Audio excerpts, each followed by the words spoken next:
बुद्ध जिनकी मैं आपसे बात कर रहा हूं बहुत बुढ़ापे में हुए। सिद्धार्थ इनका नाम था। बहुत बुढ़ापे में पिता की संतान हुए। तो जब बहुत बुढ़ापे में संतान हुए तो पिता को इसका जब राजसूय यज्ञ किया गया जिसमें नामकरण संस्कार होता है बेसिकली, और नामकरण संस्कार में अलग अलग देशों से अलग अलग शहरों से लोगों को बुलाया गया। बुद्ध का नामकरण संस्कार हो रहा है। सिद्धार्थ है जब, अभी बुद्ध नहीं हुए हैं, अभी लड़का ही है खाली, और बहुत सालों के बाद बुढ़ापे में हुआ है। तो बड़े बड़े ज्योतिषियों ने सिद्धार्थ का हाथ देखा। 12 साल का एक लड़का जिसका नाम था कुदन्ना, छोटा ज्योतिषी, उसने भी इस बुद्ध का हाथ देखा, छोटे से बच्चे का। उसने अलग अलग राजाओं से, अलग अलग ज्योतिषियों से उस महाराज ने बुद्ध के बारे में पूछा जो सिद्धार्थ थे कि इसका जीवन बताओ क्या होगा। 90% लोगों ने बोला सन्यास ले लेगा, 10% लोगों ने बोला राजा बन जाएगा। 12 साल का ज्योतिषी कुदन्ना, उसने एक उंगली उठाई, उसने बोला राजान, मैं स्पष्ट तौर पे कहता हूं कि आपका लड़का सब सन्यासी हो जाएगा, सब छोड़ देगा। राजा को बड़ी ठेस पहुंची, बड़ा क्रोध आया मन में कि बुढ़ापे में एक लड़का हुआ, अगर ये सन्यासी हो जाएगा तो मेरा राजपाट कौन देखेगा, है ना। आदमी सन्यासी चाहता तो है लेकिन अपने घर में नहीं, पड़ोसी के घर में चाहता है। भगत सिंह हो पड़ोसी घर में, हमारे घर में नहीं होना चाहिए। तो बुद्ध ने बोला इसका, राजा ने बोला इसका उपाय क्या है। उपाय बड़ा सरल है, इसको भ्रम में रखो जीवन भर, क्योंकि जिस दिन इसको दुख का एहसास हुआ, इसके मन में पीड़ा हुई, ये सन्यास की तरफ चला जाएगा। राजा ने बोला क्या करूं। बोला षड्यंत्र करो, प्रपंच रचो।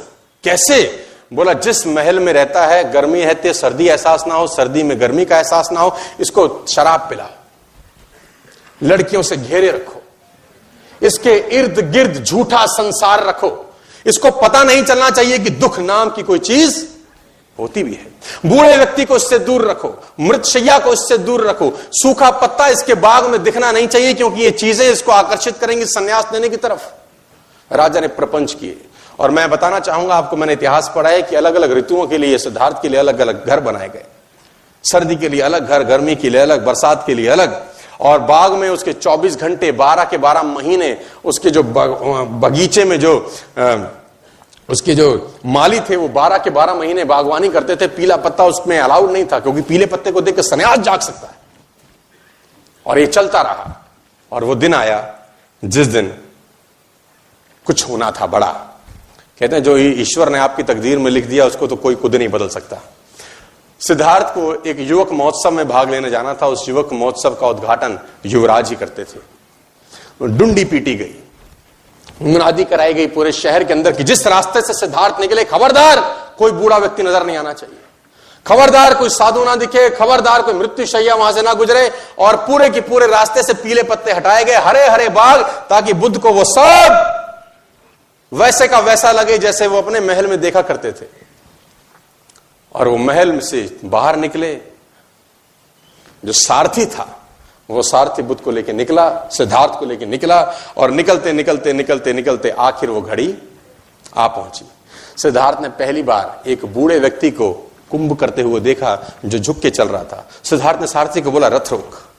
सारथी ने बोला महाराज क्या हुआ। बोले ये झुक के क्यों चलता है, क्या तकलीफ होगी इसको, क्योंकि पहली बार उसने बुढ़ापा देखा। सिद्धार्थ ने आज तक तो सब हष्ट पुष्ट लड़के लोग देखे थे। सिद्धार्थ ने बोला ये झुक के क्यों चल रहा है। सारथी बोला महाराज मुझे आज्ञा नहीं है कि मैं संदर्भ में आपसे एक शब्द भी कहूं। सिद्धार्थ ने बोला मैं आज्ञा देता हूं, तेरी गर्दन उड़ा दी जाएगी, तो तुरंत बता ये झुक के क्यों चल रहा है।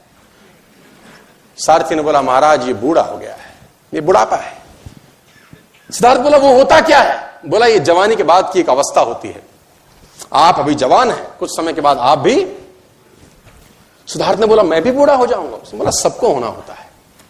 रथ आगे बढ़ा और सिद्धार्थ ने फाइनली एक मृत्यु शैया देखी। कुछ लोग एक बॉडी को ले जा रहे थे। सिद्धार्थ ने बोला रथ रोक, इस आदमी को बांध के क्यों ले जा रहे हैं, इसको क्या हो गया है। तो उसने बोला महाराज ये मर चुका है।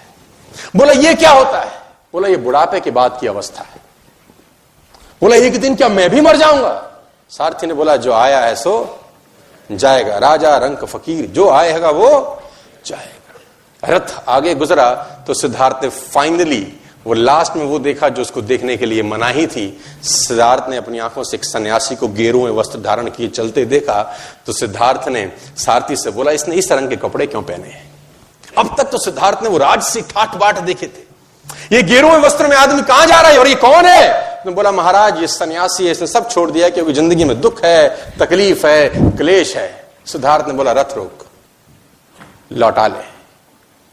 कहते हैं कि सिद्धार्थ उस युवक महोत्सव में भाग लेने नहीं गए और आधे रास्ते से ही लौट के वापस आ गए और उसी रात सिद्धार्थ ने गृह त्याग कर दिया। उसी रात को वो सब छोड़ के चले गए। एक चीज बदली सिद्धार्थ के जीवन में, और वो था विचार। 12 बरस के बाद लौटे, बुद्ध होके लौटे, तेज उनके चेहरे पे था। घर का किवाड़ खटखटाया, यशोधरा ने दरवाजा खोला। छोटा सा बच्चा था जब 12 बरस पहले सिद्धार्थ गए थे। यशोधरा ने पहले तो खूब गालियां दी कि तुम मुझे बता के नहीं जा सकते थे, मुझे पूछ के नहीं जा सकते थे। सिद्धार्थ बोला, मैं तुझे पूछता तो मुझको जाने देती। तू रो रही है, तकलीफ में है, गालियां दे रही है कि मैंने 12 साल तेरी सुध नहीं ली, मैं 12 साल तुझे चला गया छोड़ के। तू ये देख कि गया कोई और था यशोधरे, आया तेरे पास कोई और है। जो गया था वो लौटा नहीं है, लौटा कोई और है। मैं आपको बताना चाहूंगा सर, एक चीज बदलने से आपकी पूरी जिंदगी में भूचाल आ सकता है। और आज 22 फरवरी 2019 को अगर नेटवर्क मार्केटिंग के लिए आपका विचार बदल गया, आपके आने वाली जनरेशंस बदल सकती है। सिर्फ आपका विचार बदल गया कि ये वो बिजनेस है जिसने इस दुनिया में करोड़पति अरबपति पैदा किए हैं, ये वो बिजनेस है जिसने नीचे से ऊपर तक लोगों को पहुंचाया। ये विचार बदलने से आपकी जिंदगी